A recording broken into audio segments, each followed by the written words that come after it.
Good afternoon. This is the Thurston County Board of County Commissioners for Tuesday, June 5th, 2018. I'm chair of the board, Thurston County Commissioner Bud Blake. I'm chair of the board.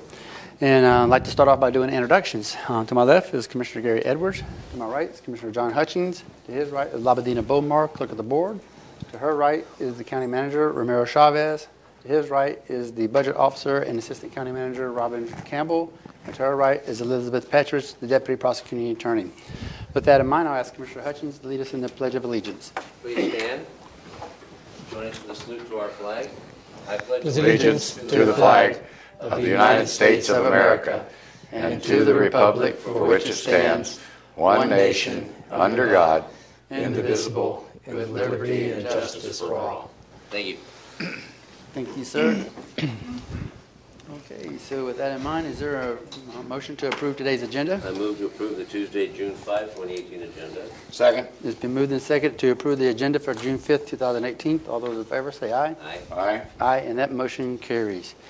Board meeting minutes for 22 May 2018. I move to approve the board meeting minutes from May 22, 2018. Second. It's been moved and seconded to approve the board meeting minutes for May 22nd, 2018. All those in favor say aye. Aye. Aye, and that motion carries as well. Well, today we are very lucky to have a proclamation in honoring the LGBTQ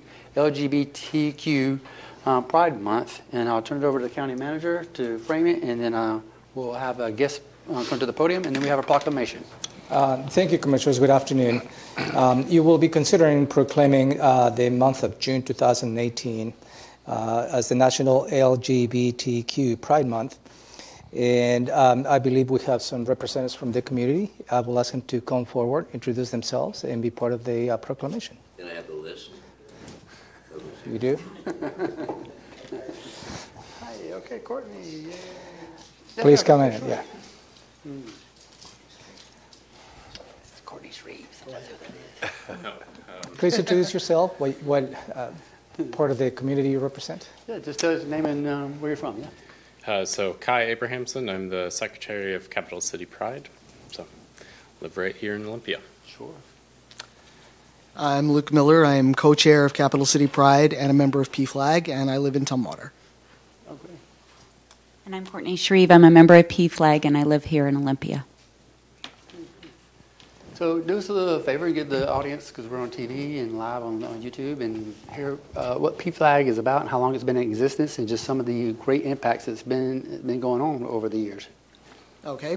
Well, PFLAG began in... Start by telling us what PFLAG stands for. PFLAG stands for, well, it used to stand for Parents, Friends, and Family of Lesbians and Gays. Right. These days we don't use the name anymore, just the acronym, because it is now inclusive of all people of all sexualities and gender identities and their friends, family, and allies. The organization started in 1972 at the third annual Christopher Street Liberation Day Parade, when a mother stood up for her gay activist son who had been harassed by police. And it is now a multinational organization. We have chapters all over the United States and in several other countries as well. And we provide support, education, and advocacy for GLBTQ people and their parents, their siblings, their friends, family, allies, all loved ones.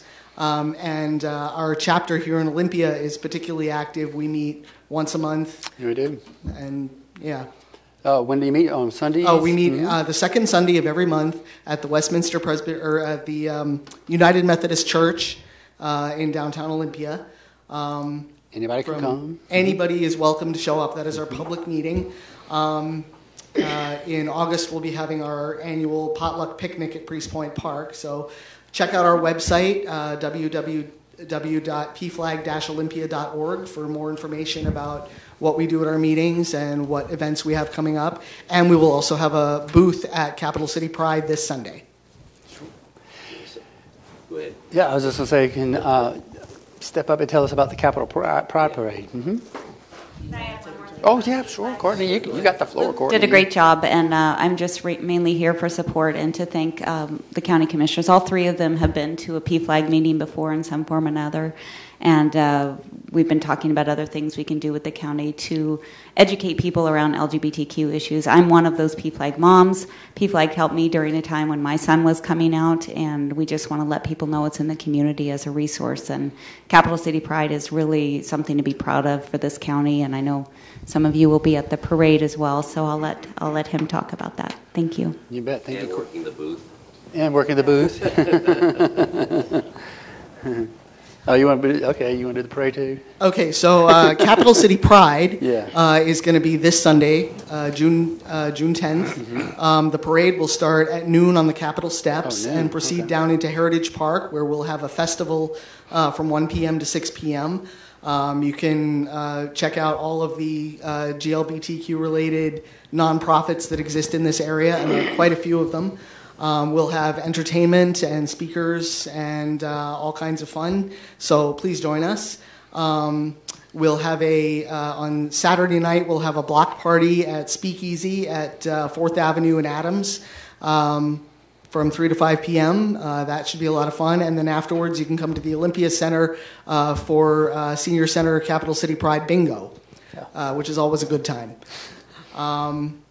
Did you want me to say any more about Pride in general? Yeah, about how many come to or involved. Well, brag about that. And how many years we've you've been experienced doing it? pretty constant growth in our attendance Yeah. of Pride. Pride has been going on since when was it? 1990. Before I moved here. Yes, yes. Yeah. When'd you move here? Yeah, but Capital City Pride has actually been going on for a good 20 plus years now. Mm-hmm. Yes, Anna Schlecht, who some of you might know, has been kind of the driving force behind Pride for many, many years. She recently turned it over to me and Gina Thompson. We are now the co-chairs. But Pride marches in general have been, the first ones were in 1970 in New York, Chicago, San Francisco, and LA. It's quite an interesting history, behind that. But Capital City Pride is one of the most notable sort of small town, small city prides in the country. We've been noted in several national gay publications, and we are a family-friendly event. You are very family-friendly. We welcome everybody, and we're looking forward to having a really great Pride this year, and we hope we'll see all of you there. Yeah. Comments, questions? Oh, just kind of look forward to hearing this proclamation. Yep. And I'm a PFLAG dad, and love the support that PFLAG not only provides, but the educational piece of it as well. So thank you very much for being here today. Also, in addition to a proclamation that Commissioner Hutchins is going to be reading today, we're going to be flying the pride flag here at the courthouse Thursday and Friday of this week. And this supports the rights, we the people, and justice for all as well. That's right. All, that's right. So you stand there. Don't sit down. 1 second. Just on my behalf, I've been coming there to PFLAG off and on over the last 4 years, and I just absolutely got to say thank you for welcoming me as a fan of the family, as an ally, and I've learned so much just because I've been around the world 25 years on a plane doing other stuff, and I come home and I've been absolutely welcomed with open arms, and I appreciate all the warmth. Thank you for coming. You bet. So this proclamation is for LGBTQ Pride Month, whereas equality and opportunity and freedom from discrimination are among the basic, inalienable moral rights of every person, and whereas our nation was founded upon principles that every person has been created equal, that each has rights to their life, liberty, and pursuit of happiness, and that each shall be accorded the full recognition and protection of law. And whereas the month of June is designated as Pride Month to commemorate the Stonewall riots in June of 1969, and are generally recognized as the catalyst for the lesbian, gay, bisexual, transgendered, and queer LGBTQ rights movement. And whereas Thurston County is strengthened by and thrives upon the rich diversity of ethnic, cultural, racial, gender, and sexual identities of its residents, all of which contribute to the vibrant character of our county. And whereas Thurston County benefits greatly from organizations like PFLAG and Capital Pride Alliance, and their continuing efforts to serve the needs of the LGBTQ community through public outreach, support, education, and advocacy of equality. And now, therefore, be it resolved, the Board of Thurston County Commissioners hereby proclaim the month of June 2018 as LGBTQ Pride Month and encourage all Thurston County citizens to celebrate the progress within our culture towards justice, equality, and full civic recognition for LGBTQ persons. Adopted this 5th day of June 2018, signed by your Board of County Commissioners.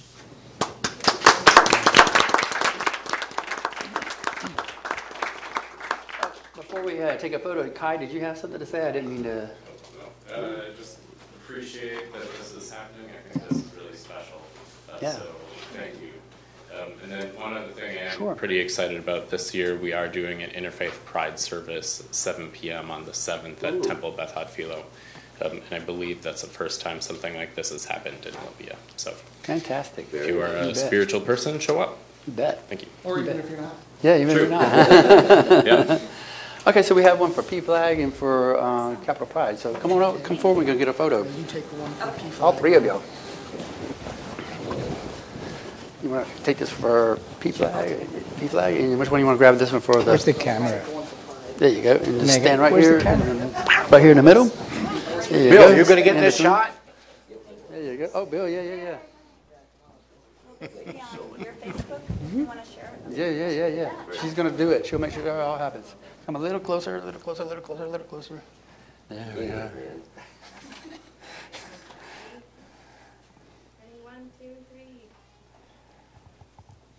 Take another. Okay.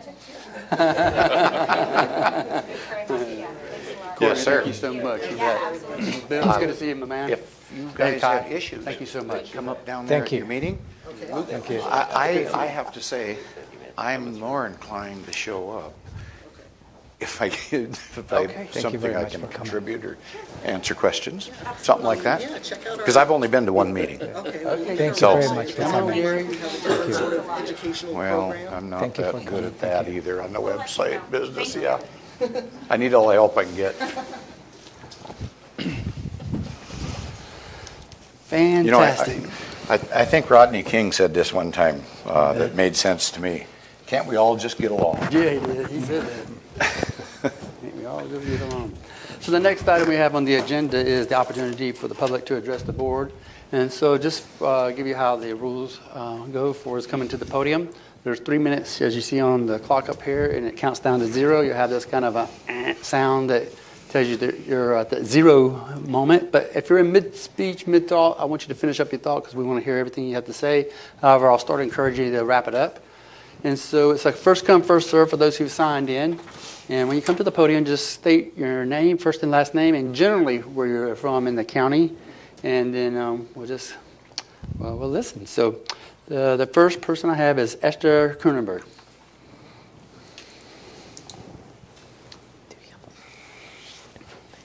Hello, Hi. Esther. Hi, how are you? You bet. I'm Esther Cronenberg, Cooper Point Road area. I speak today because I can't be here for the public meeting at 5:30 regarding Title 26. As you know, Title 26 was adopted in 2016 with the purpose of ensuring the county had the means necessary to protect the commons, our air, water, and land.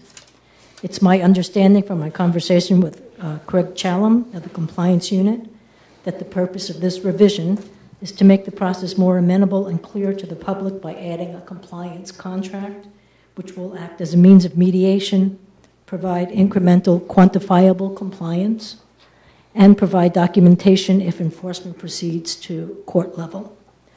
I'm all for enlisting the cooperation of residents in cleaning up their properties and have no objection to a compliance contract as long as it does not impair the ability of the county to enforce violations.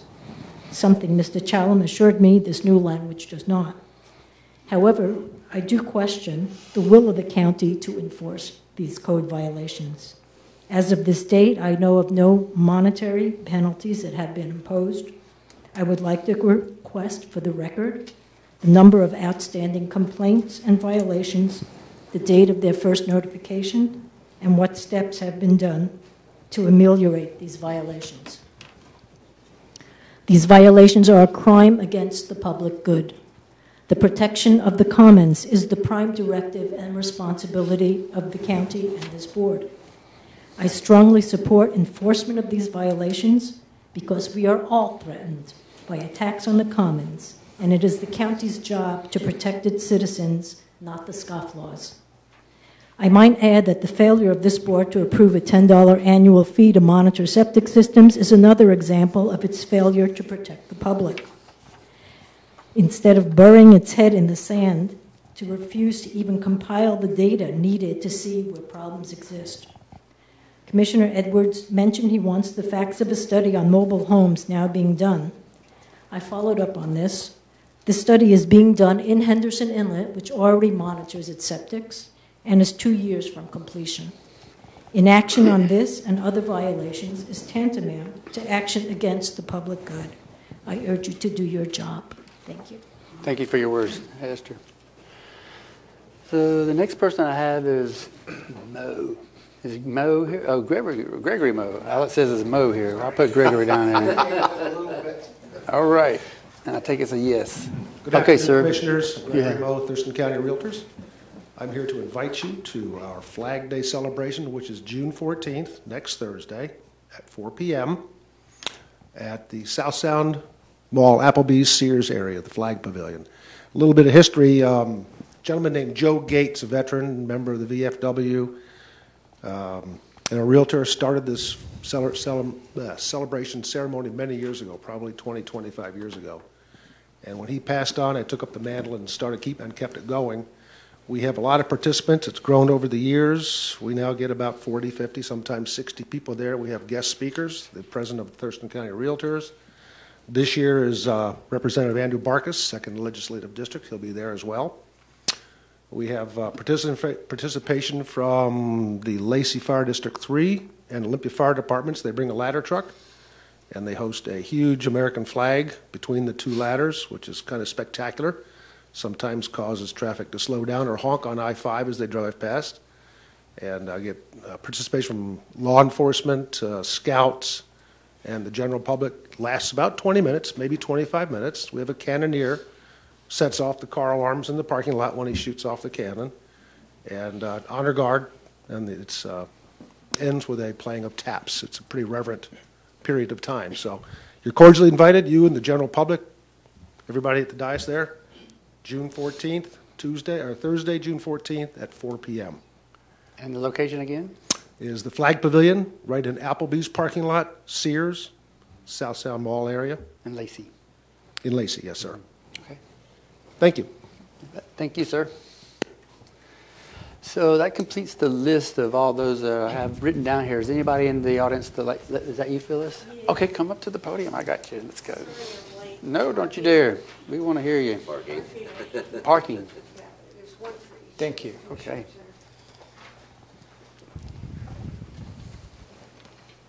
Thank you, Commissioners. My name is Phyllis Farrell. I live in the Sunwood Lakes area of unincorporated Thurston County.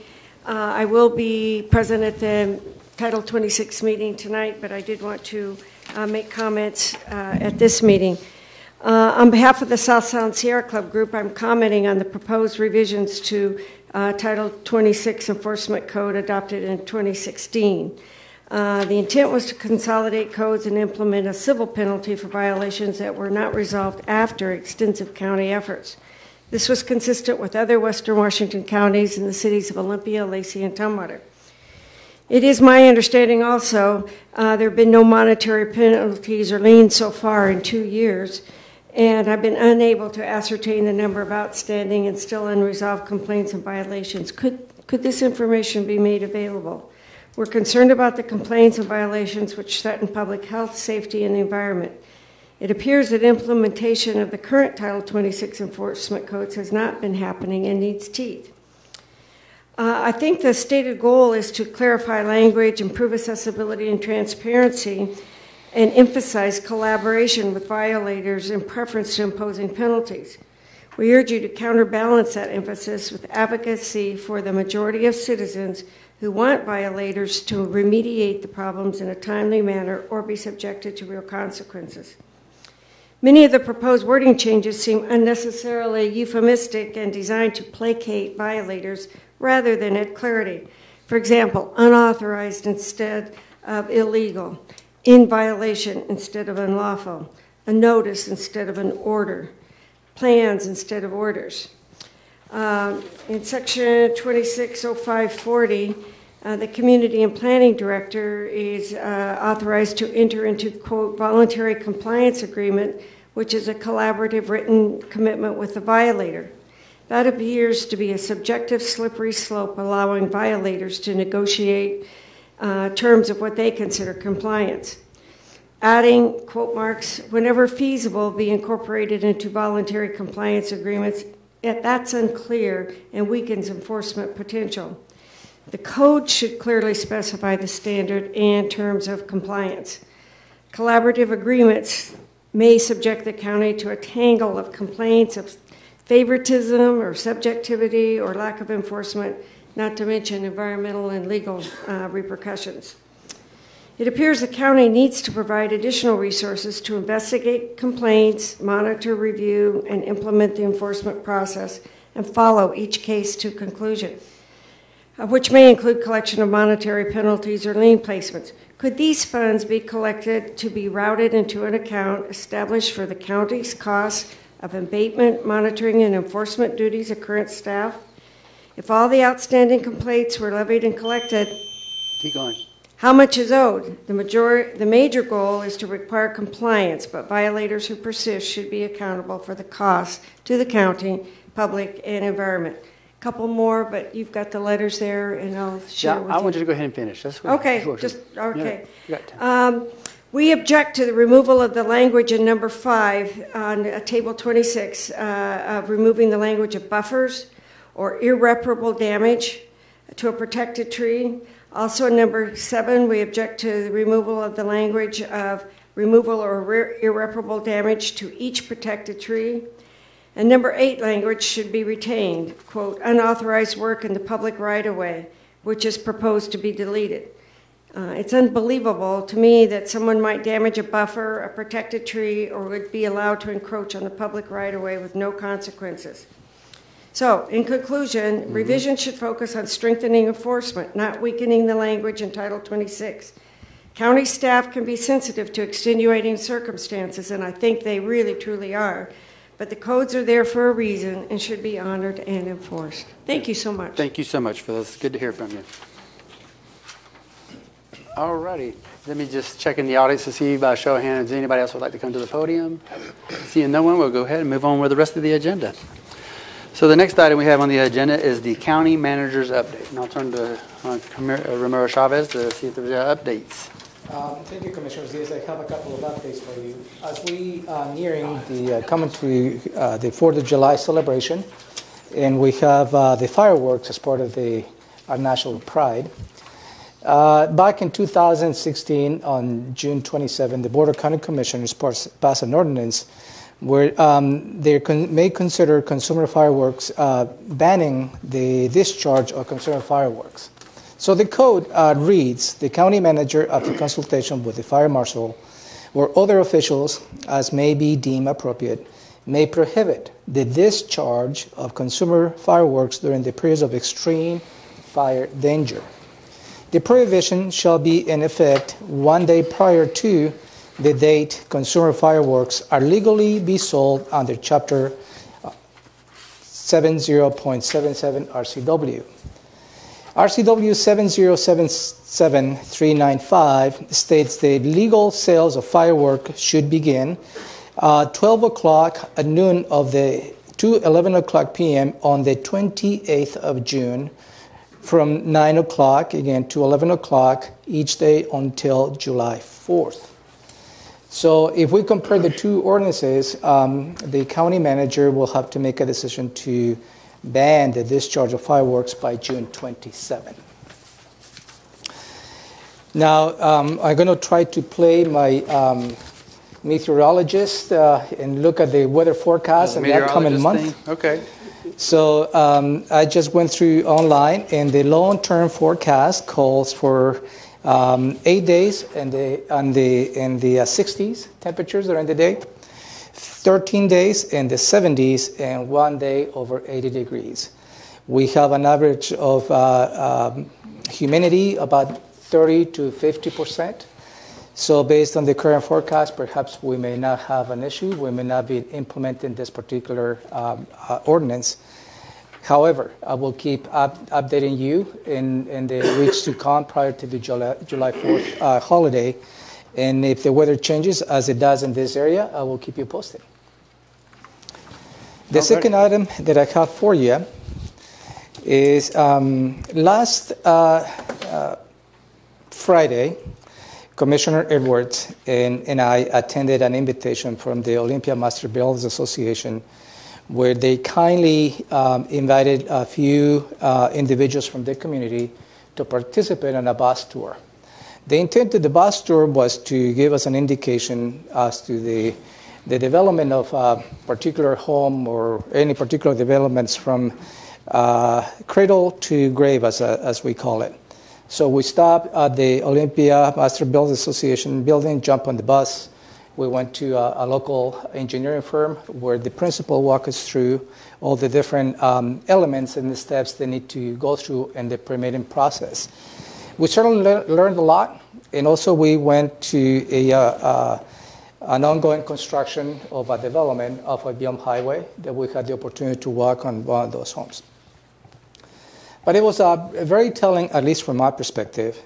And let me give you some fun facts that I learned on that particular tour.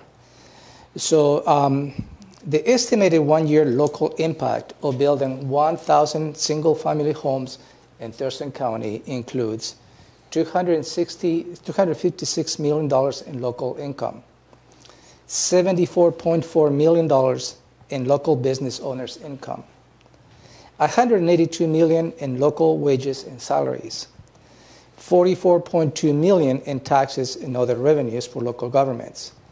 That creates 3,885 local jobs. Also, it was very telling, and I think all of us can attest, the rising in housing prices, not just in Thurston County, but across the region.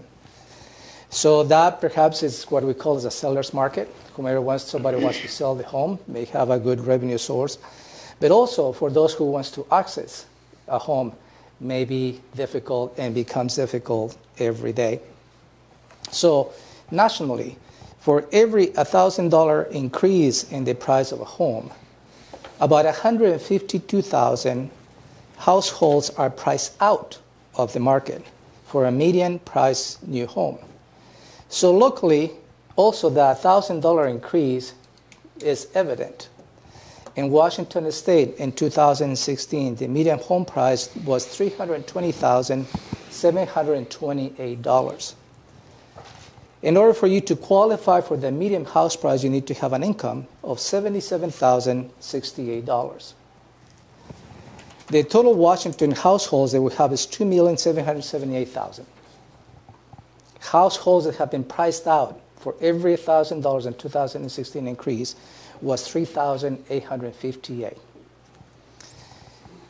In Thurston County, relatively speaking, on the Olympia-Lacey metro area, in 2016, the median new home price was $283,568.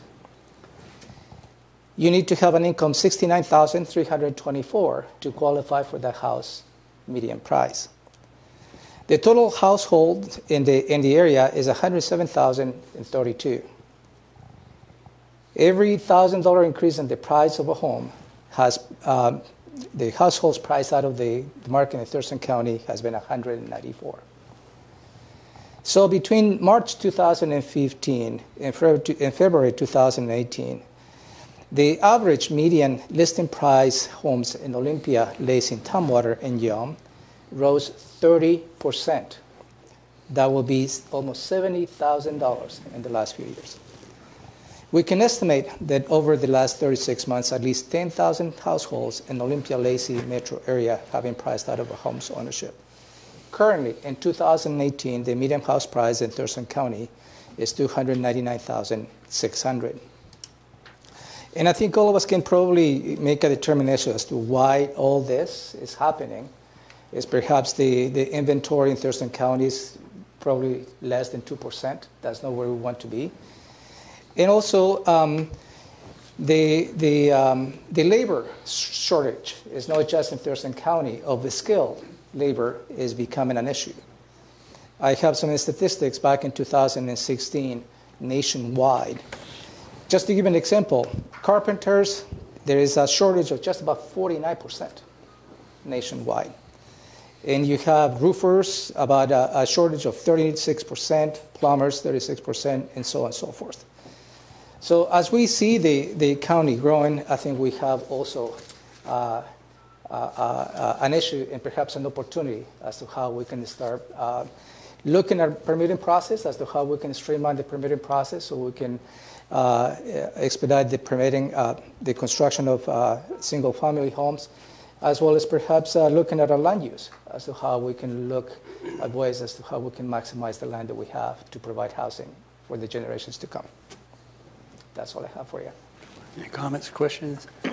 I guess one follow-up I would ask on that.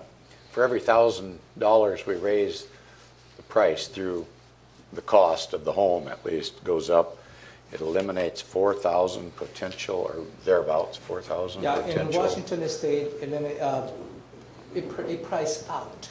Right. About 3,858, and that is in 2016. And to buy that home, you have to have a median income of $70,000. $77,000 in Washington State. And does that count the 20% down payment that you need?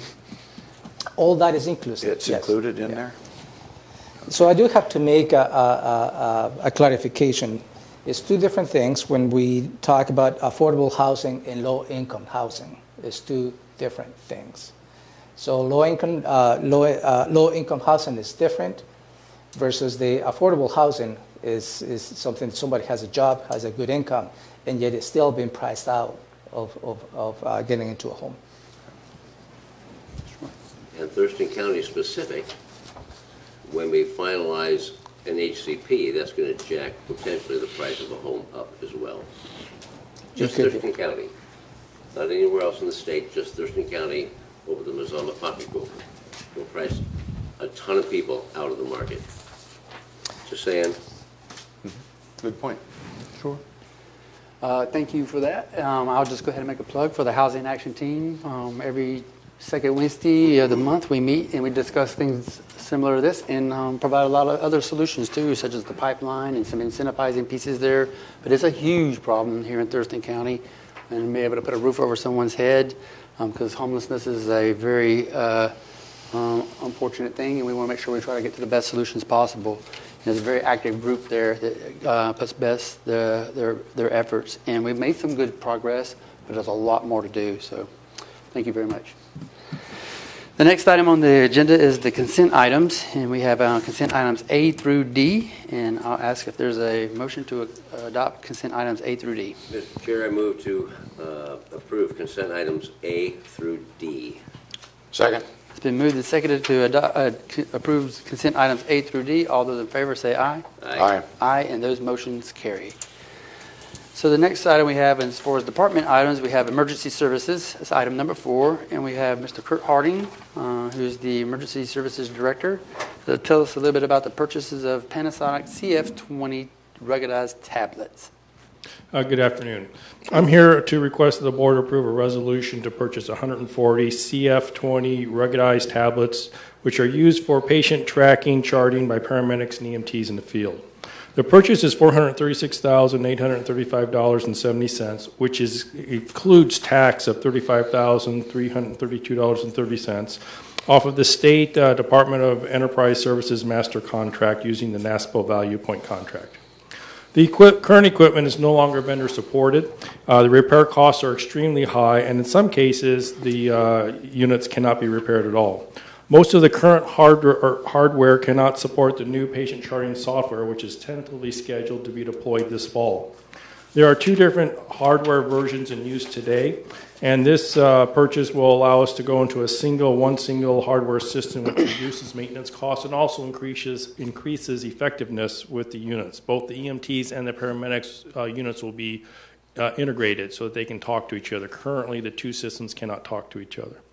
The price includes a 4-year warranty for the equipment, and this equipment supports all 13 fire agencies in Thurston County, which last year in 2017 responded to over 33,000 EMS 911 calls. Subject to your questions, I request that the board approve the purchase of the hardware. Any comments or questions for Kurt? No, I know we covered it. And Yep. I'm with you. You have a Yeah, do you have sufficient IT staff to make sure through the transition and make sure this the functionality of this new equipment is? My IT staff is in the room today, and he is a force of one. And he is a force of one. And he's the person who makes it all happen. Lucky you. That's sufficient, huh? Okay. Is there a motion? I move to approve a resolution to purchase 140 Panasonic CF20 ruggedized tablets, hand straps, 4-year warranties, and 16 docking stations for the medic units for a total cost of $436,835.70 using state contract with NASPO Value Point, and authorize the Emergency Services Director to sign the agreement contract to purchase the equipment and any unforeseen changes that do not amend the funding or duration of the agreement/contract. Second. It's been moved and seconded as stated. All those in favor say aye. Aye. Aye, and that motion carries. Thank you. Thank you so much, sir. Next on the agenda is number 5, which is the Public Health and Social Services. So we have the Director of Public Health and Social Services, Shelley Slaughter, to tell us a little bit about the working advances of DDA. Can you explain what DDA is and so forth? Yes, good afternoon, Commissioners. I actually have several items for your consideration today. I'm starting with a request for us to accept a working advance from the Department of Social and Health Services Developmental Disabilities Administration, that's DDA, to provide my department, Thurston County Public Health and Social Services Developmental Disabilities Program, with operating capital for the state fiscal year of 2019 in the amount of $809,000 to $809,246.93. And just to tell you a little bit more about that, DSHS offers a working advance to all counties in the state which contract with the Developmental Disabilities Administration for employment and day programs, of which we have subcontractors that we provide to them so that they can directly serve those with developmental disabilities in our community. This working advance alleviates cash flow problems with the time lag between our program expenditures and the reimbursement we receive from DSHS. The Thurston Mason County Developmental Disabilities Program currently receives about half a month's working advance, and this reserve amount's insufficient to cover those program costs. We don't want to have any delay in services to those in need. So DSHS recalculated the working amount this year based upon our current expenditures, which have increased significantly since the last calculation, and that's this new amount of the $809,246.93, which will allow us 2 months reserve. So I request that you authorize me to sign that so that we may receive that today. Any questions, comments of Shelley? Thanks for all you do, Shelley. Mm-hmm. Thank you. Yes, I support this. Yeah, sure. So this is an advancement, basically. Yes. Okay, sure. Cash advance. Cash advance. That's what I meant. Okay, thank you. All right. Is there a motion? I move to accept the working advance from the Department of Social and Health Services Developmental Disabilities Administration to provide Thurston County Public Health and Social Services Developmental Disabilities Program with operating capital for state fiscal year 2019 in the amount of $809,246.93, and authorize the Director of Public Health and Social Services to enter into any agreements to receive this money and any future amendments that do not exceed 25%. Second. It's been moved and seconded as stated. All those in favor say aye. Aye. Aye. Aye, and so that motion carries. So item B is a 2018-2019 Community Investment Partnership Contracts and Funding. Tell us a little bit about that. Yes. So I'm here to request that you approve the Community Investment Partnership Contracts between the county and nonprofit service providers, and I'm going to go over those projects one by one and tell you the amounts in just a moment. The total amount is $399,911, and that duration of those contracts is July 1st, 2018 through June 30th, 2019. To tell you a little bit more about this, the Health and Human Services Council, also called the HHSC, is comprised of 8 different jurisdictions, including Thurston County, the City of Olympia, City of Lacey, City of Tumwater, City of Yelm, City of Waukegan, Tenino, and Rainier, and United Way of Thurston County. And they joined together to make human services recommendations, and they have reviewed a total of 14 applications and have recommendations for you today to fund the following projects. So these projects are for basic needs single year awards, Catholic Community Services Community Kitchen Program in the amount of $25,000, Community Youth Services for basic needs items and supportive services for low income and homeless young people in the amount of $10,000, Rochester Organization of Families, also known as ROOF, for emergency needs of $14,116, Senior Services of South Sound for their senior nutrition program, $32,000. The Thurston County Food Bank Collaborative, which funds multiple food banks that join together, for $55,000. YWCA of Olympia for the other bank for $19,000. They also have last year made multi-year awards, and so the second part of those awards for 2018 are recommended for the following agencies. Under Education and Youth Resilience category. So behavioral health resources, school-based support for at-risk youth in Olympia and Yelm in the amount of $23,400.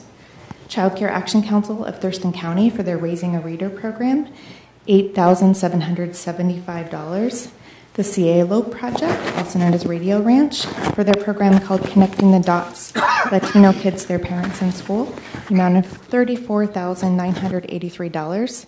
The Community Action Council of Lewis, Mason, and Thurston counties for their Women, Infants, and Children, also known as WIC program, for $13,417. Pizza Clutch for their lunchtime support group for LGBTQA youth, and that is for $20,475. Rochester Organization of Families, ROOF, again, for Kids Place After School and Summer program, for $26,325.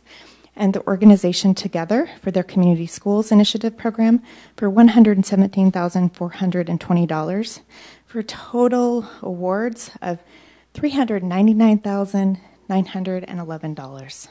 So we ask you to allow us to contract with those wonderful agencies. And that's all. I'll take any questions you have. Any comments or questions of Shelley? No, just that as you call this, Christmas shopping feels good. Yeah, To shopping disperse this spree. money, Yeah. this money feels so good. Yeah, I have a question for Shelley. Is it fair to say that the CIP and what you just read there is supported services or wraparound services, depending on if it's in a prevention mode or, say, tied to some sort of affordable housing? Is that kind of the goal of the monies in the program of the CIP? These programs don't cover affordable housing. That's coming up in another item, but these are human services and social services programs for those in need in our community and all those different categories that we discussed. And the Community Investment Partnership pools together funds from all those different jurisdictions that I named in United Way to come together to support our community, and Thurston County acts as the fiscal agent for those funds. Okay, thank you. To distribute those funds. Yeah, just point of clarification. Mm-hmm. Okay. Just reiterate, this was all the jurisdictions and United Way coming together with these recommendations for us to approve. That's exactly right. Yes, that is their recommendation that you approve it today, and I'm bringing that on their behalf and on behalf of my department. Is there a motion? I move to approve the community investment partnership contracts between the county and nonprofit service providers for a combined total maximum funding amount of $399,911 for the duration of July 1, 2018 through June 30, 2019, and authorize the Director of Public Health and Social Services to sign the contracts as well as future amendments that do not change this approved dollar amount or duration by more than 25%. Second. It's been moved and seconded as stated. All those in favor say aye. Aye. Aye. Aye, and so that motion carries. So the next item we have is the United Way of Thurston County Community Investment Partnership contract. That's different from what you just said there, but it's a large part of what they do, huh? Yes. So I'm here today to ask you to approve the Community Investment Partnership with United Way of Thurston County, which allows Thurston County to serve as the fiscal agent for the Community Investment Program that I just described and the funding that they just recommended, and receive a total of receive $180,000 total maximum compensation for the duration of July 1, 2018 through June 30, 2019, and authorize me to sign that contract with United Way so we can continue this relationship and this program to achieve collective impact in our community for these human services programs. A wonderful collaboration with United Way, happy to say. Nope. All put together good. Yep. Is there a motion? I move to approve the Community Investment Partnership contract with United Way of Thurston County, allowing Thurston County to serve as the fiscal agent for CIP program funding and receive $180,000 total maximum compensation for the duration of July 1, 2018 through June 30, 2019, and authorize the Director of Public Health and Social Services to sign the contract as well as any future amendments that do not change the approved dollar amount by more than 25%. Second. It's been moved and seconded as stated. All those in favor say aye. Aye. Aye. Aye, and that motion carries as well. So you have one more item, and it's the approval of the 2018 housing contracts. And give a little bit more information about that. Sure, yeah. This now gets to the item addressing affordable housing and homeless services programs. So I'm here to ask you to approve housing contracts between the county and 13 different nonprofit providers to fund 19 projects for a combined total maximum amount of $3,597,759 for the 2018-2019 program year, and allow me to sign those contracts. I just described a little bit about the Community Investment Partnership and what they do. And last year, they made recommendations for multi-year funding for several different housing projects.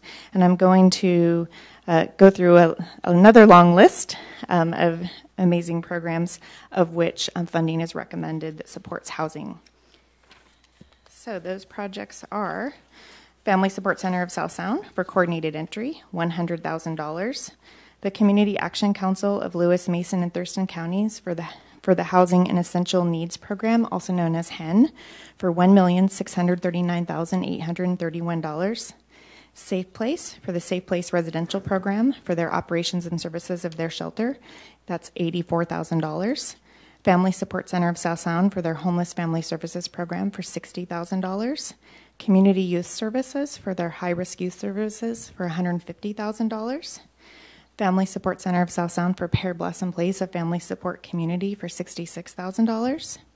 Interfaith Works for the Interfaith Works Emergency Overnight Shelter Program, $288,256. Catholic Community Services Southwest for their Drexel House Permanent Supportive Housing Project for $60,000.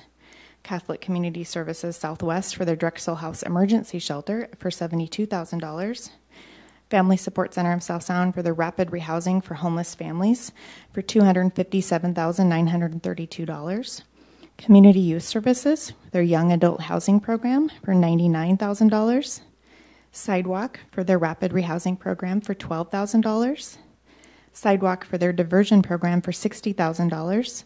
Rochester Organization of Families, also known as ROOF, for rental assistance of $6,000. So in 2017, you made one-year grant awards for cold weather shelter services, and I recommend that the Board of County Commissioners award 2018 grants at the same level as the 2017 awards of $200,000. The recommended projects to provide this emergency cold weather during the cold weather season are the Family Support Center of South Sound for $55,000, Salvation Army for $114,500, Community Youth Services for $30,500. Also, as part of the Affordable Housing Capital Pipeline that you referred to earlier, 2 projects were identified for funding in 2018. In addition to federal funds, these projects are recommended to receive House SHB 2060 funds, which is for affordable housing, state dollars, for the following organizations and projects. Home First for their community housing and development, $171,370. South Puget Sound Habitat for Humanity for the Deo Vista program for $171,370. The total funding amount recommended for the award is $3,597,759. $100,000 in emergency funds will be reserved and available for the fiscal year 2018 program to address any unforeseen emergency funding needs for affordable housing and homeless activities. And all of this is subject to funding that we receive that may change between from the federal government and the state government. So these allocations may change, but these are the recommendations, and this is the revenue that we anticipate to receive and be able to award. So we'd like to go forth and execute these contracts with these providers. I know that was a lot. Any questions? Oh, great job. Gary, Commissioner Edwards has a question. And I don't know if this is for you, Shelley, or maybe it's for Robin or Romero, but the last 4 items, we just spent over $5 million. And for the viewers, could one of you maybe just, not a breakdown of the money, where it came from, but just, this is dedicated funding, it comes from multiple sources. Just a little quick 1-minute dissertation as to. But not the general fund, right? Yeah, and it's not coming out of general fund. I'm just trying to clarify a few things. Would that be too much to ask? Oh, no, not at all. And I think I can answer that question for Okay. you. So a lot of these, so 2 different things. The housing dollars, we receive allocations from the federal government that get passed to the state of Washington, and Thurston County is the recipient of those funds. So there's a variety of different funding sources that I referenced in these awards that makes up that total amount. Some of those are from things like document recording fees. Whenever someone purchases or refinances a home in Thurston County, a portion of that fee goes to support local programs like this that help our most vulnerable citizens in need of homeless services and housing. There's other items or other funding that is authorized for capital projects, so that could actually help build and provide things like supportive housing, which is a great need in our community. We also have I mentioned the federal funds that come from the Department of Housing and Urban Development that pass to the state, and the county is responsible for those funds. We distribute these funds in partnership with many in our community, as well as our other local jurisdictions, to get this out to the organizations that are most in need. And then the other funds that you authorized to award earlier, the community investment funds, those are local funds based upon tax dollars received by the county and by different jurisdictions, as well as United Way. They're supported by local business, and they're a charitable organization. People donate to United Way so that they can distribute funds to have impact on our local community. So it's really a big collaborative effort. It's a lot of different funds. These are grant and contract funds. They're fairly restrictive as to how they can be used for what purposes, and we monitor them very closely to ensure that we're in compliance with all of those requirements, and that our subrecipients are as well. Thank you very much. Is that what you're looking for? That's what I was looking for. All right, is there a motion? I move to approve housing contracts between the county and 13 nonprofit providers to fund 19 projects for a combined total maximum amount of $3,597,759 for the 2018-2019 program year, and authorize the Director of Public Health and Social Services to sign the contracts and any amendments that do not change the approved dollar amount or duration by more than 15%. Second. It's been moved and seconded as stated. All those in favor say aye. Aye. Aye, and so that motion carries. Thank you very much. Thank you, Shelley. Keep up the good work. So the next item we have on the agenda is number 6, which is Public Works. And I think we have Mr. Craig Sissons to tell us a little bit about the road vacation as requested by Port Blakely Tree Farms. Is that correct, sir? That is correct. All right. You have the floor. On December 12, 2017, the hearings examiner conducted a public hearing on the vacation of Dempsey Road, right-of-way located easterly of Delphi Road, southwest Olympia. The hearing examiner's recommendation was presented to the Board of County Commissioners on January 23rd, 2018.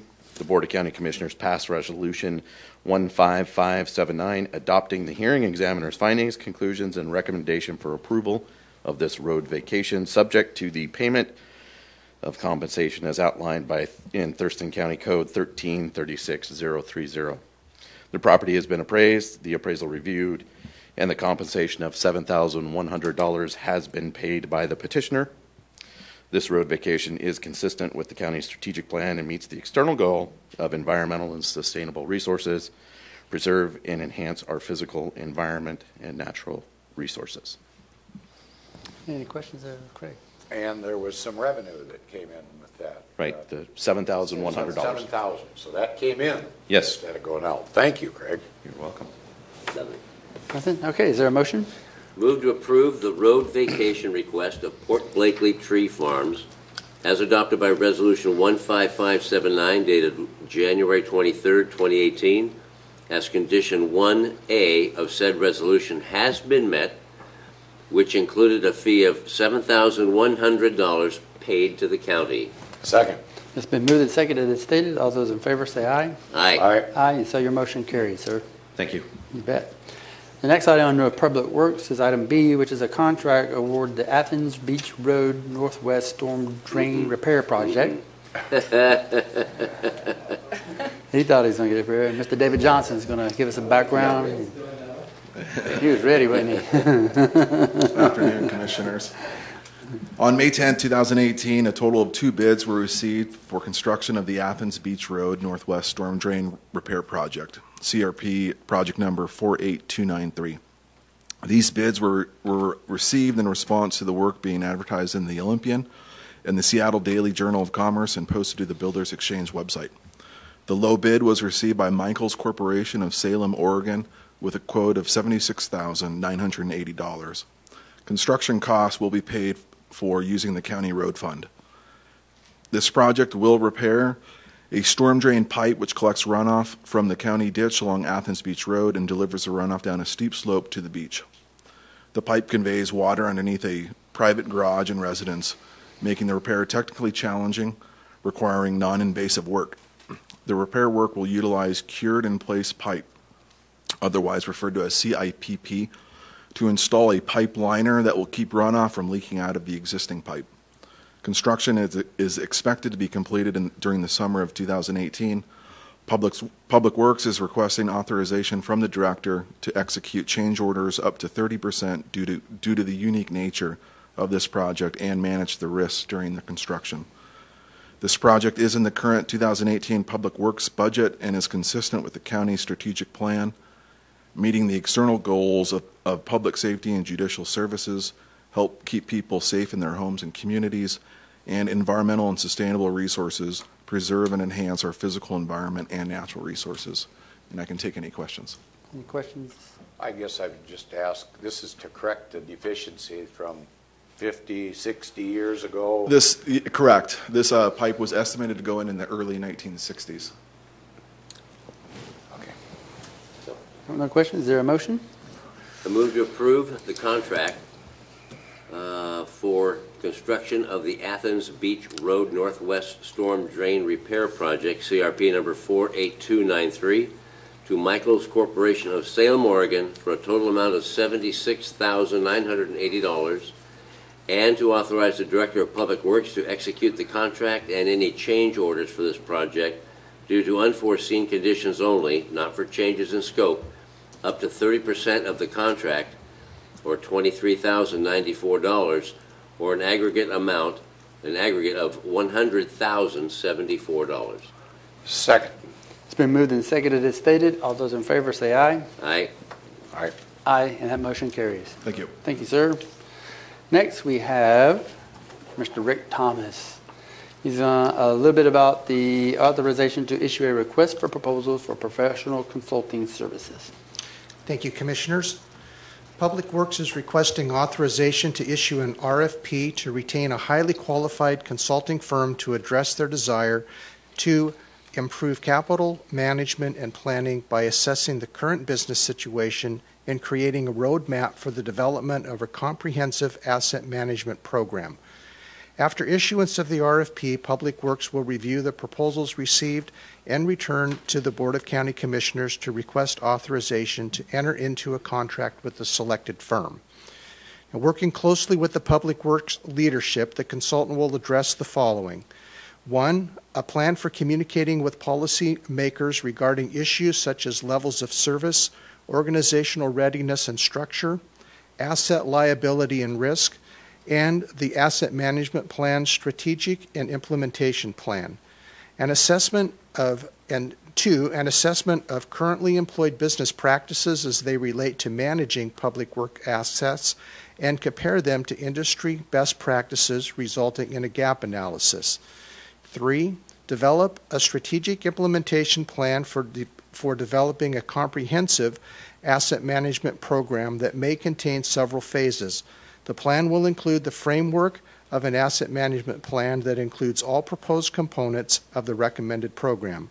And 4, recommendations for implementing the suggested AMP strategic plan and framework, including resource requirements such as staff labor and an annual budget, schedule, specific staff training and education needs, and recommended follow-up to track and monitor implementation progress.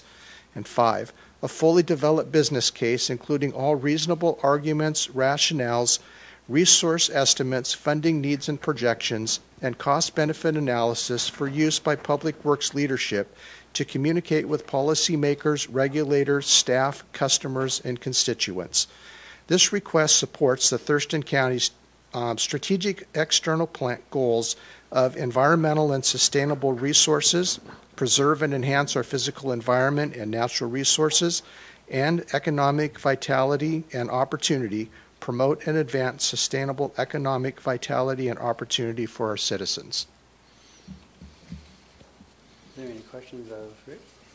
Is it safe to say that the county doesn't have the staff it takes to do this type of technical review?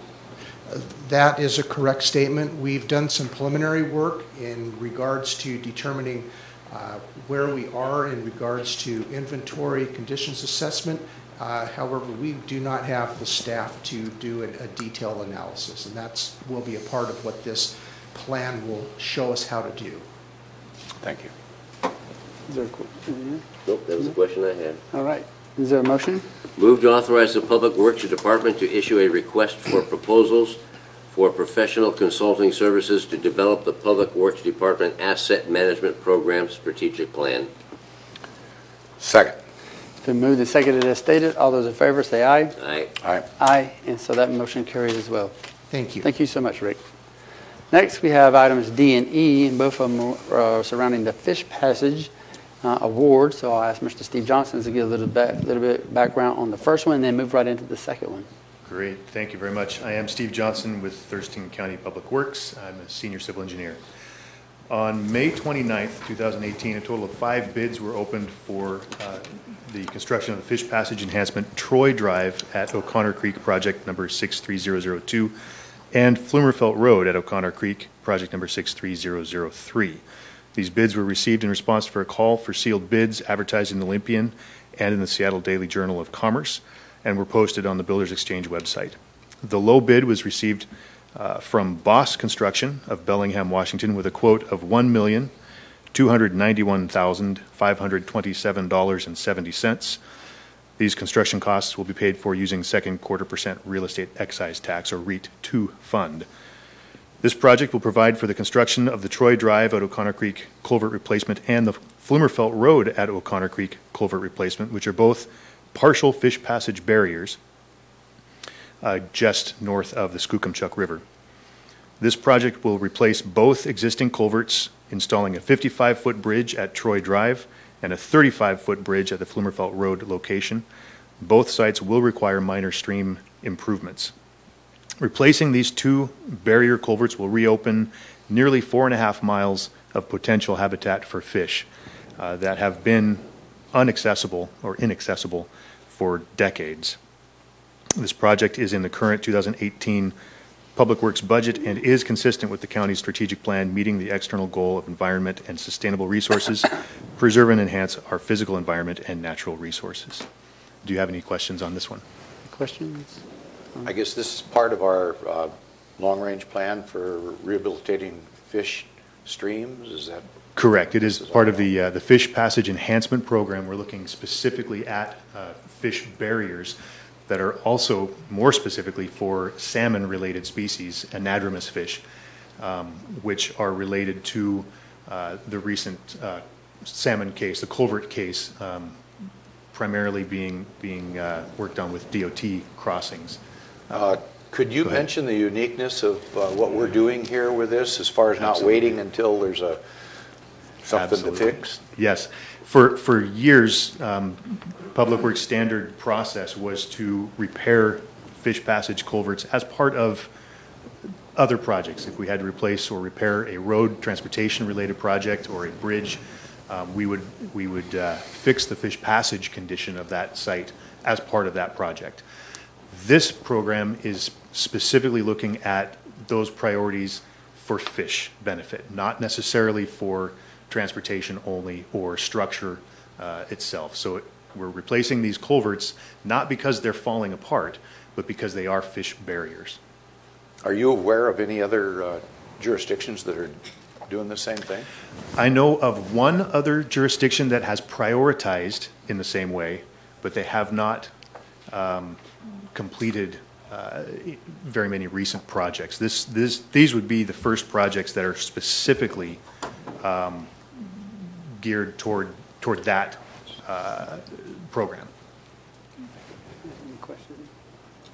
And how many fish passages have we worked on last year and this year? Last year, we actually did replace one location. That was the Beaver Creek Bridge. That was a fish barrier, partial barrier. However, that one was a failure replacement. That culvert broke and was replaced. This year, we're going to be replacing 5. 5. And again, these 5 were prioritized and ranked specifically for the barrier removals. Yeah, I love it. I love hearing that. Yeah, fantastic. Just an additional comment. I believe that Thurston County is the lead across the state in having a specific program that addresses fish barriers. And I believe and I commend the Commission to take the leadership and allocated $2 million in 2017 and $2 million in 2018. And the 4 projects you may considering approving today is just the result of that effort. And as Steve mentioned, is one thing is having removing fish barriers as a secondary action when a transportation project occurs. But the difference in this case is we're taking the lead in addressing those issues primarily. So as a result of all this, we're going to be opening up close to 7 miles of fish habitat. And I believe, coming the 2019-2020 budget, you might be considering supporting this program at the same level. So from my point of view, I commend the Commission to take the lead, to take the leadership across the state in addressing this matter. Thank you very much. Is there a motion? I move to award the contract for construction of the Fish Passage Enhancement, Troy Drive at O'Connor Creek Project number 63002, and Flummerfelt Road at O'Connor Creek Project number 63003 to Boss Construction of Bellingham, Washington, for a total amount of $1,291,527.70, and to authorize the Director of Public Works to execute the contract and any change orders for this project due to unforeseen conditions only, not for changes in scope, up to 20% of the contract, $258,305, or an aggregate of $1,549,833. Second. It's been moved and seconded as stated. All those in favor say aye. Aye. Aye, and that motion carries. That's item D. So now item E. Can you give a little bit of background on that? Sure. Thank you very much. Also, on May 29th, 2018, a total of 3 bids were received for the construction of the Fish Passage Enhancement, Wattle Creek Road at Pants Creek, project number 63004, and 26th Avenue Culvert, project number 63005. These bids were also received in response to the work being advertised in the Olympian and in the Seattle Daily Journal of Commerce and posted on the Builders Exchange website. The low bid was received from Granite Construction Company of Olympia, Washington, with a quote of $1,021,498.50. Construction costs are budgeted or were planned to be paid from using the second quarter % real estate excise tax fund. These bids, including the low bid, were much higher than the engineer's estimate.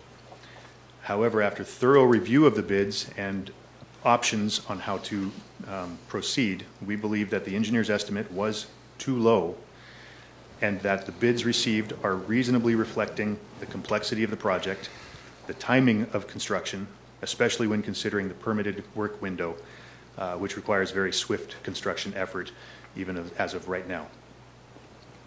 This project will remove culverts that are complete barriers to fish passage. Both of these culverts are currently complete barriers, one of which is on Pants Creek at the Wattle Creek Road site, and the other one is on 26th Avenue Northeast, east of Slater Kenny Road.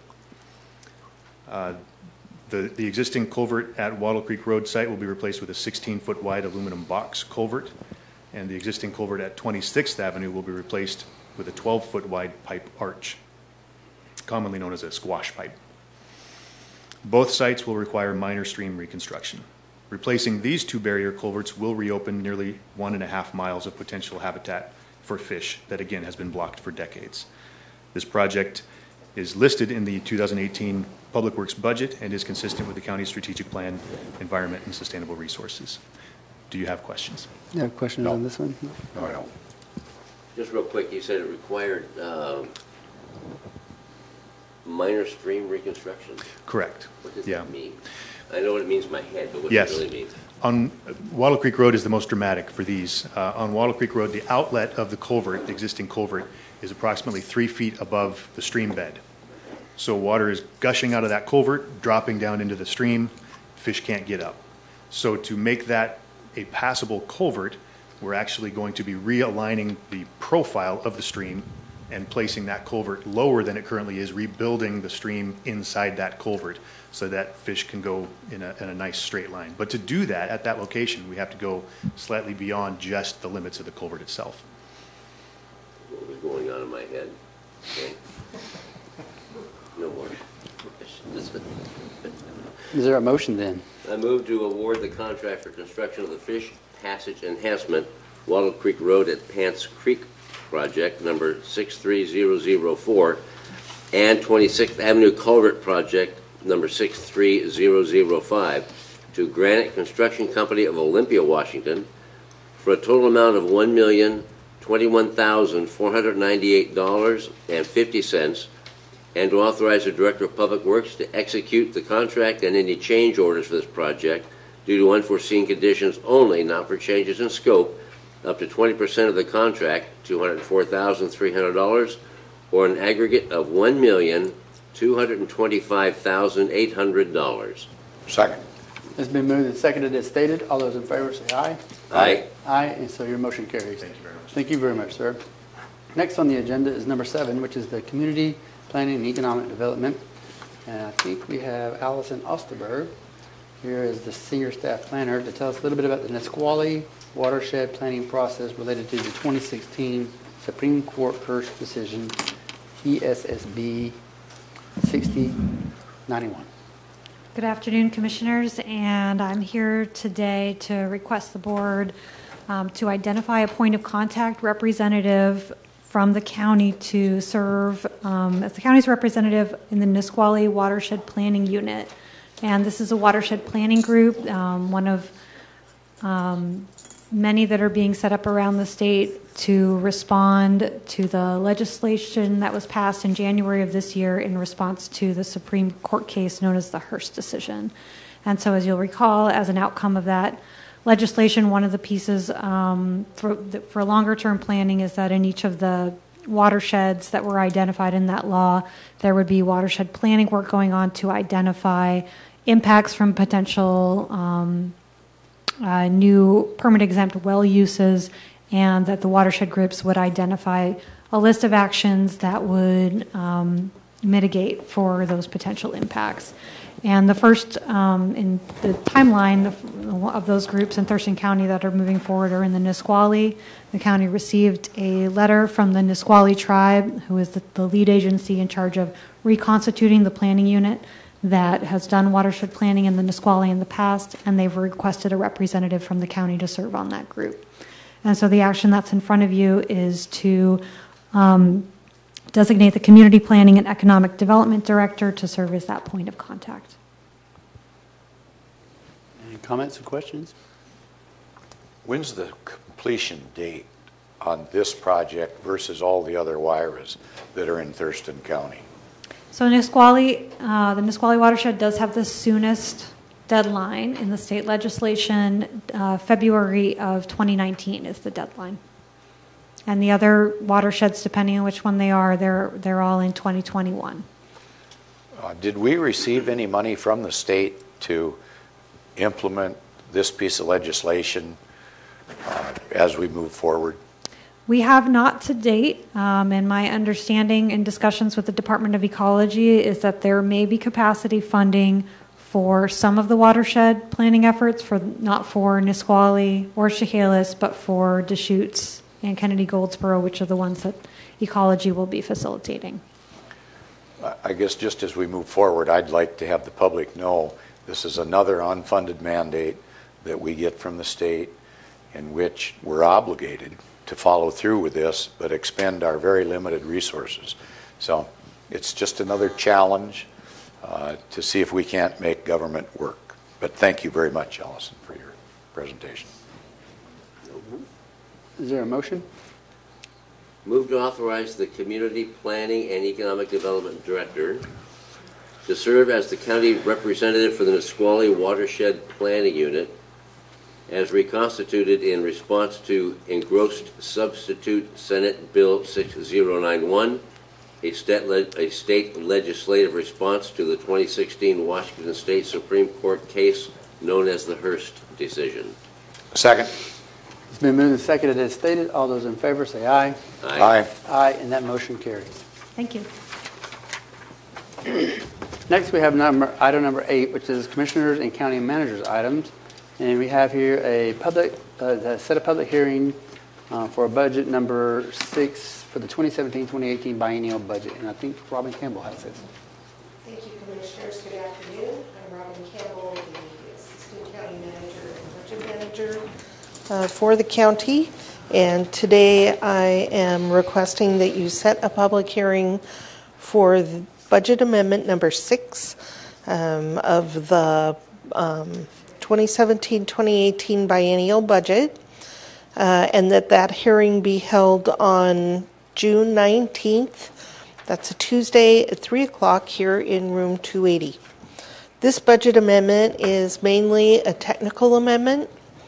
This is the first amendment following the close of the 2017 fiscal year. So the bulk of this amendment will be adjusting the fund balance for every fund in the county based on the actual revenue and expenditures received in 2017. What we do every year when we develop the budget, the new year is far enough out that you estimate how much the beginning fund balance is going to be, and then once we close the fiscal year, we adjust that number to the actual beginning fund balance in the system. So you'll be asked to approve that. In addition to that, quite a few of the other amendment requests are technical in nature. For example, we are establishing a separate fund for REIT 2, separating it from REIT 1 so that we can appropriately account for each of those funding streams and make sure that we're doing everything accurately under state law. And we are moving funding for projects within REIT and the road fund, just moving it between projects, and there's no net new cost. There are a few specific items that are being funded in this amendment. Noxious Weeds has received a grant request and will use the money for removal of noxious weeds. As you heard earlier today, one of those is for the parrot feather milfoil removal. And we're also approving from the Treatment Sales Tax Fund $24,000 for a 50% increase in mental health services in the jail. So there are a few substantive changes in this amendment. The amendment will be published in the Olympian in accordance with state law this week and next week, and we will have it posted on our budget website, and I'd be happy to answer any questions you may have. Any questions of Robin? No, but I would like to make a comment and ask citizens out there if they've got a fish tank, don't be dumping their fish tank in our waterways, because it causes a lot of problems. And this is just one example, the parrot feather weed, which now we have to deal with. Parrot feather weed? That's right. All right. You have a comment or question? Not after that. For Robin? No. No? Is there a motion to set a date? Move to approve a resolution setting a public hearing for June 19, 2018 at 3 p.m. in room 280, Building 1 of the Thurston County Courthouse to receive public comment on budget amendment number 6 of the 2017-2018 biennial budget. Second. It's been moved and seconded as stated. All those in favor say aye. Aye. Aye, and that motion carries. Now we're at the point of the agenda where commissioners can report out on any of the work sessions or assignment committees or anything they've seen in public. And I'll just turn to my left and see if Commissioner Edwards would like to make a comment. I guess my one issue that I would make reference to that's already been commented on by our county manager was the tour that we took last week. And because of that tour that was put on by the Realtors and the Master Builders Association, we really had some things brought to our attention that would make a big difference on not only the cost of a project, but the efficiency of getting it all together. And so I would ask those folks to be a little patient, but you're going to see some changes coming before long as we make adjustments to the policies here at the county. But we have to go through the normal process to make all those things happen. So it was a very good tour. Thank you, Greg, for helping put that together. Good enough. Sir? It's been busy. Last week I sat out as an alternate on the Intercity Transit Board for a public hearing that they had regarding several bus route changes. And what a highly professional and organized organization that is. Mm-hmm. And they packed the room. That was very interesting. I attended a tour at Heart Strides Therapeutic Riding and Horsemanship out in southwest county, south of the high school, Black Hills.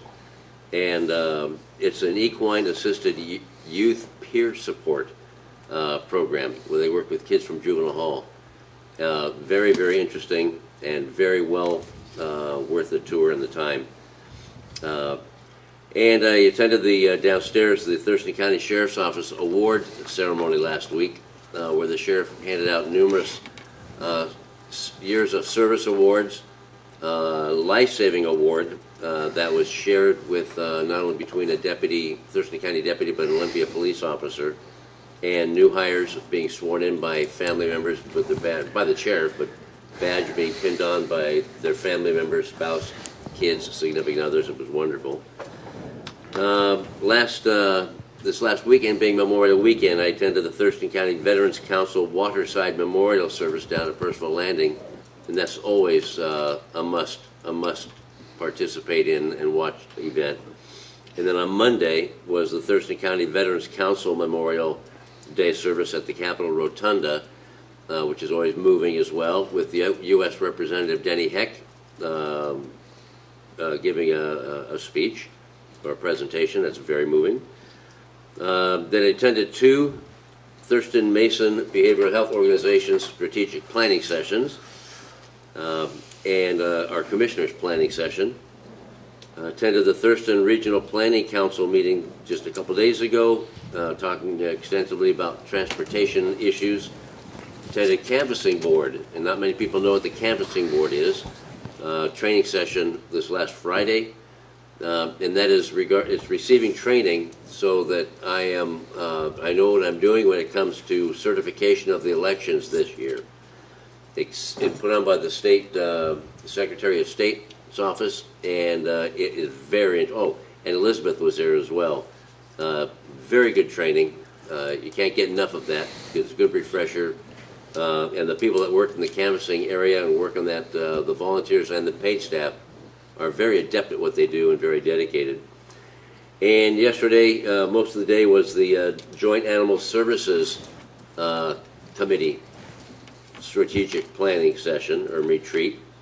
And then yesterday afternoon, perfect weather for a maritime history celebration at the Harbor House at Percival Landing, with presentation and description and great delivery by former Thurston County Commissioner Les Eldridge.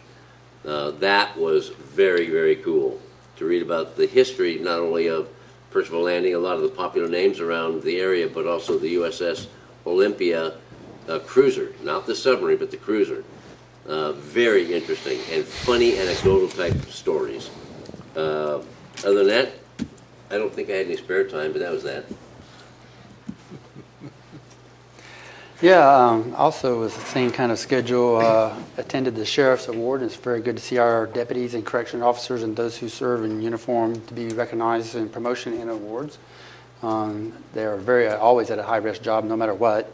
Also attended the memorial at the Rotunda, and I attended a different one at Woodlawn in Lacey. We both were at the Thurston Mesa Behavioral Health Strategy sessions, which was very productive to know how the behavioral health organization is going to look from here to 2020 and beyond, because there'll be a lot of changes in 2020 with the new NCOs coming into town. And then also two additional items of interest. I attended the new YMCA location on Plum Street. The new Plum Street YMCA ribbon cutting is very, very moving, because they bring a lot of families and a lot of community efforts together in terms of health and social issues. And Congressman Denny Heck was also there. And finally, one of the items I facilitate or chair is the Hazardous Weather Task Force. We met this past Friday, and we talked about food donations and how we're going to handle that in the upcoming winter when we handle what we call Code Blue, and a volunteers support group, if you will, so that we can have the volunteers already pre-trained and understand the locations where we want them to go when it comes time for cold weather. And just for FYI, the Code Blue is not about housing, but it's about bringing those out of the street, woods, railroad tracks into a warm area for a short period of time, say 24 to 96 hours, in order to save lives. So that's all I have for now, and I'll just turn to see if there's any questions or comments. Is there any chance I can make a comment? There's one good chance you could do that. I guess being this is our first meeting since Memorial Day, I would like to thank those veterans, those families of veterans, and especially those veterans and families of veterans that made the ultimate sacrifice that Memorial Day is all about. And I would encourage any of you out there to attend the flag ceremony in Lacey at 4 p.m. on the 14th. It'll be it's a very moving ceremony. 14th of June, Flag Day. Mm-hmm. So just wanted to mention to those veteran-affiliated folks out there. Thank you very much. Absolutely, yeah. Any other final comments? No. I just have walk you through the combined schedule for the upcoming week. The appointments are going to be, part of my report includes at least 2 commissioners. They will be attending. You may have individual appointments on your individual calendars. Those will not be part of my report. Beginning today, Tuesday, June 5th, at 5:30 in the afternoon, you will be holding a public hearing related to changes to Title 26. Wednesday, June 6th, at 10 in the morning, from 10 to 12:30, you have a trail dedication where you rename county portion of the McLean Trail to the Ralph Monroe Trail. That will be a great celebration since Mr. Ralph Monroe has been very active in the implementation as well as the maintenance of the trail system, particularly in the McLean area. Wednesday, June 6th at 2 in the afternoon, you have a combined meeting following up on the Civic Center Courthouse project with the City of Olympia and other stakeholders here in this room. Thursday, June 7th, is a busy day. 9 in the morning, you have a briefing on the central services rates for 2019-2020 in preparation for the upcoming biennial budget. At 10 in the morning, you have a briefing on Title 26 to debrief all the comments that you might be receiving on today's public hearing. 10:30 on June 7th, you will have a briefing on the Spooner Land Use Plan Amendment. At 11, you have a briefing on the Climate Mitigation Action Plan. At 1 in the afternoon, on June 7, you have your monthly update with Superior Court. At 2 in the afternoon, June 7th, you have a briefing on the EDC trip to China, which Commissioner Hutchins participated on the EDC mission. 2:30 in the afternoon, you have a briefing on the jail staffing study, which is a follow-up to the presentation of the consultant provided to you a couple of weeks ago. And 4 in the afternoon, you will have a briefing on the parks long-term funding. That will be our parks projects. On Friday, June 8th at 9 in the morning, Commissioner Blake and Commissioner Hutchins will be reviewing the agenda for the Thurston Mason Behavioral Health Organization. That's going to be held in Mason County Commissioners' Chambers. At 1 in the afternoon, you will have a meeting with your executive team, including all the elected officials, related to the county strategic plan. And at 4 in the afternoon, the Thurston County prosecutor would like to take you on a tour of a couple of facilities located on the 3545, 3525, and 3535 7th Avenue Southwest. And this is related to the Thurston County FJC, the Family Justice Center. We'll see what the tour is all about. Moving on to next week, on Monday, June the 11th, you have nothing on your combined schedule. And we'll come back here on Tuesday, June 12th to review the agenda for that day board meeting. Thank you. Sure. Any other comments? Can I add one more thing while I have it of note? On June 14th at 10 a.m., we have a special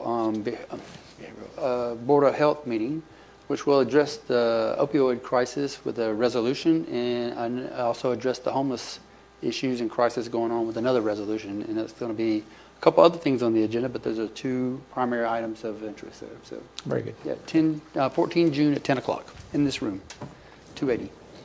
Any other comments? No, sir. No?